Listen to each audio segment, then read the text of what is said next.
Om Sai Ram. This is Sai Satcharitra, Chapter 31. This chapter covers the following: passing away in Baba's presence of the following people: Sannyasi Vijayanand, Balaram Mankar, Tatya Sahib Noolkar, Megha, and the tiger. Preliminary: the last thought that a man has at the moment of death determines his future course. Shri Krishna has said in the Gita, "He who remembers me in his last moments comes verily to me, and he that meditates otherwise at that time goes to what he meditates on." We cannot be certain that we can entertain a particular good thought at our last moment, for we are most likely to be terrified by many things. Hence, constant practice is necessary to enable us to fix our mind on any desired good thought at the time of our death. Saints therefore recommend that we always remember God and chant His name, so that we are focused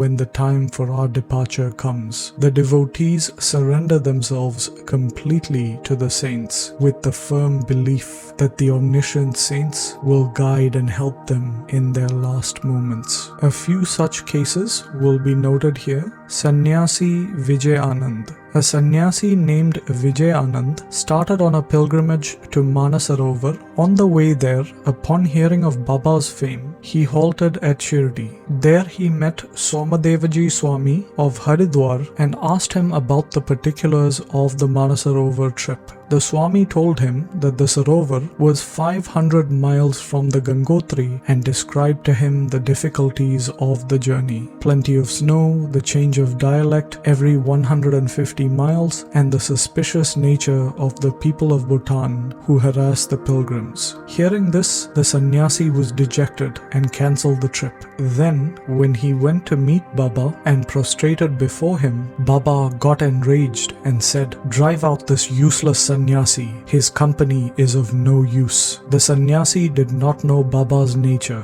He was upset by this, but sat there watching things that were happening in the masjid. It was the morning darbar and the masjid was crowded. Baba was being worshipped in various ways. Some were washing his feet. Some were drinking the holy water from washing his feet. Others were swabbing their eyes with it, while some were applying scents and sandal paste to his body. Everyone was doing these things with no distinction of caste and creed. Though Baba got enraged with him, he was filled with affection for Baba and he did not want to leave. He had been in Shirdi for 2 days when he got a letter from Madras stating that his mother was very ill. He was very dejected and wanted to be by his mother's side, but he could not leave without Baba's permission. So he saw Baba with the letter in hand and asked for his permission to return home. The omniscient Baba, who knew the future, said to him, "If you loved your mother so much, why did you accept sannyas? Fondness or attachment is not part of a sannyasi's life. Go and sit quietly in your lodging and wait patiently for a few days. There are many robbers in the wada. Bolt your doors and be very vigilant. Otherwise, the thieves will steal everything. Wealth and prosperity are transient, and the body is subject to decay and death. Knowing this, do your duty and forget all attachments to the things of this world and the next. He who does this and surrenders himself to the feet of Hari or the Lord will be free from all troubles and will attain bliss. The Lord runs to help the devotee who remembers and meditates on Him with love and affection. Your store of past merits is considerable, and thus you have come here. Now imbibe what I say and realize the aim of your life. With a desireless mind, begin from tomorrow the study of the Bhagavad. Do 3 saptahas, 1 reading every week conscientiously. The Lord will be pleased with you and will destroy your sorrows. Your illusions will vanish and you will get peace. Seeing that his end was approaching, Baba prescribed that remedy and made him read the Rama Vijaya, which is believed to please the god of death. The next morning, after bathing and other purifying rites, he started reading the Bhagavad in a secluded part of the Lendi garden. He completed 2 readings and thereafter felt very exhausted. He returned to the Wada and stayed in his lodging for 2 days, and on the 3rd day he breathed his last on Fakir Bade Baba's lap.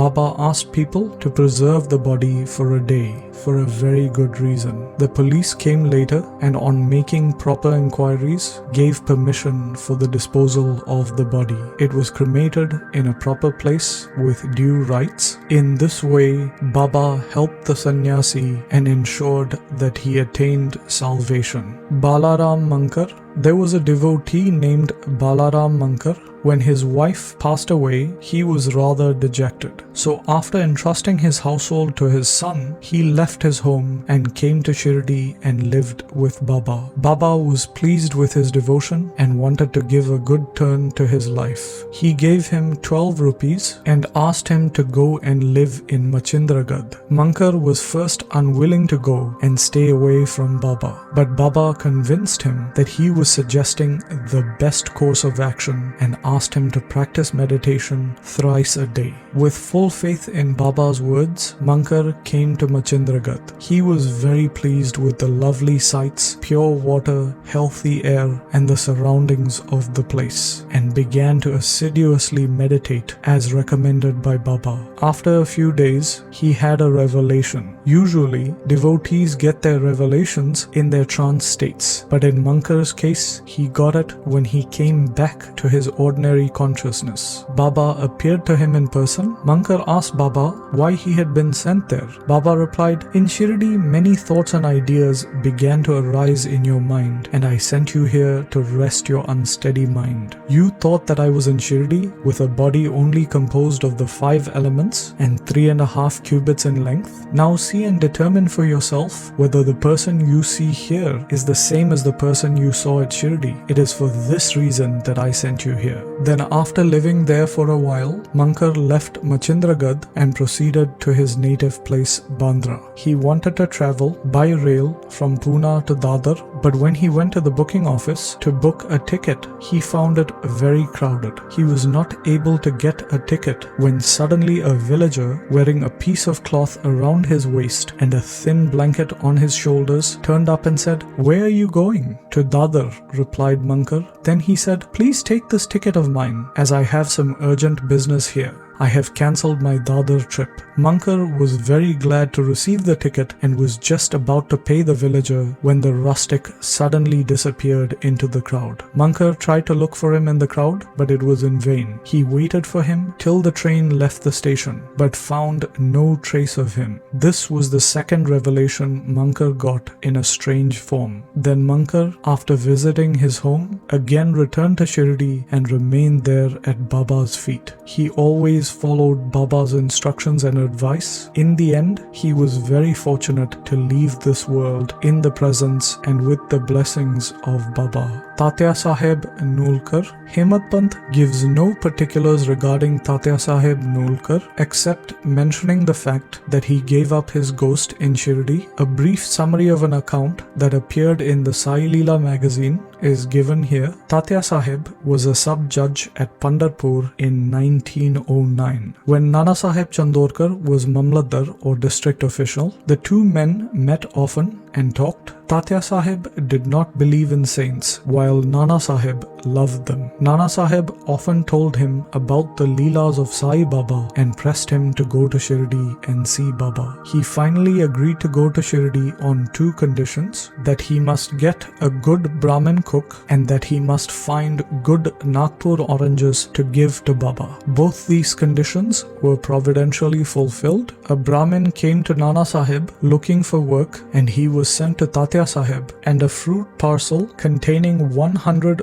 beautiful oranges was received by Tatya Sahib. The consignor was unknown. As the conditions were fulfilled, Tatya Sahib had to go to Shirdi. At first, Baba was enraged with him, but soon enough, Tatya Sahib got such experiences that he was convinced that Baba was God incarnate. Thus, he was enamored of Baba and stayed there till his death. As his end was approaching, sacred literature was read out to him, and during his last few minutes, Baba's Padatirth was brought and given to him to drink. Baba, on hearing of his death, said, "Tatya went ahead of us. He won't be reborn."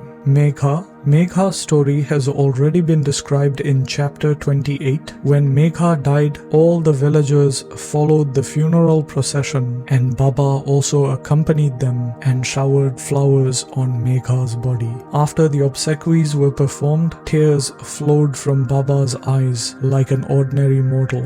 Baba showed himself overcome with grief and sorrow. Then, covering the body with flowers and crying like a close relative, Baba returned to the masjid. Many saints have been seen helping humans attain salvation, but Baba's greatness is unique. Even a cruel animal like a tiger came to Baba's feet to be saved. It is this story which will be narrated now. The tiger. 7 days before Baba passed away, a wonderful incident occurred at Shirdi. There came a country cart that stopped in front of the masjid. A tiger was on the cart, fastened with iron chains, with its fierce face facing the rear. It was suffering from some pain or agony. Its keepers, 3 dervishis, were taking it from place to place and making money by exhibiting it. It was the means of their subsistence. They tried all sorts of remedies to cure it, but everything was in vain. Then they heard of Baba's fame and came to him with the animal. They led it off the cart with the chains in their hands and made it stand at the door. It was naturally fierce, disease-ridden, and restless. People began to look at it with fear and amazement. The dervishis went in, told Baba everything about the animal, and with his consent brought it before him. As it approached the steps, it was taken aback